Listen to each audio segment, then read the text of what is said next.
These people had been stationed at the outpost on the sea for as long as 10 years, yet they waited in vain for their comrades to come and replace them. One day, they suddenly discovered a ship sent by headquarters. However, what was strange was that not only had the 4 comrades on board mysteriously disappeared, but the cabin had also been severely damaged. The many questions left everyone quite puzzled. So, the captain copied the data from the navigation system, intending to carefully study its route. No one expected that at night, the engineer would secretly board the ship. After a thorough inspection, his heart was overjoyed. But the engineer's movements happened to be caught by Jack. Left with no choice, he had to reveal his discovery. It turned out that the ship's engine could be repaired. This meant that they could finally leave this place. Jack immediately told Lashy, who was sound asleep, this good news. It turned out that after a long time together, the two had developed feelings for each other. Jack suggested that the 3 of them go and talk to the captain together. Who knew that Lashy wasn't excited at all? She said she knew the captain well and that he definitely wouldn't agree to this request. The next day, with Jack's assistance, the engineer quickly fixed the engine. The 2 excitedly walked off the ship, only to run into the captain.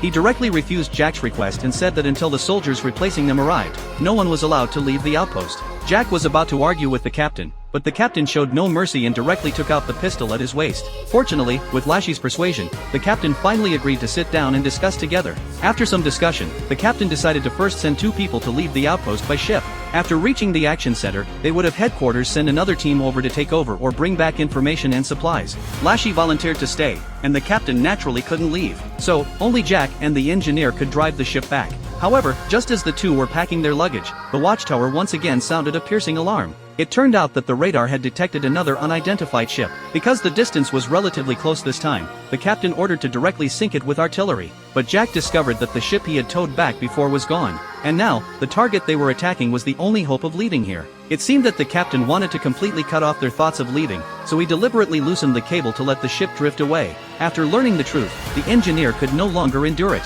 Even in the face of the gun, he didn't back down at all. Who knew that the captain would unhesitatingly pull the trigger, but only hit his ear? Seeing this, Jack had no choice but to follow orders and aim the gun at that ship. With a loud bang, dazzling sparks immediately flashed on the sea in the distance. Seeing that the hope of returning to the mainland was completely shattered, the engineer ignored the warning and prepared to fight the captain to the death. Suddenly, Lashy knocked the captain unconscious with a fire extinguisher. Then, the group locked him in the storeroom. The 2 keys to the nuclear weapon were once again back in Lashy's hands. Jack didn't understand why the captain did this, but the captain said he had no choice either. Because judging from the ship's navigation trajectory, the other party had already reached the designated location a few months ago. It's just that for some reason, at a place 16 kilometers away from the watchtower, they suddenly changed course. He suspected that there was a traitor inside.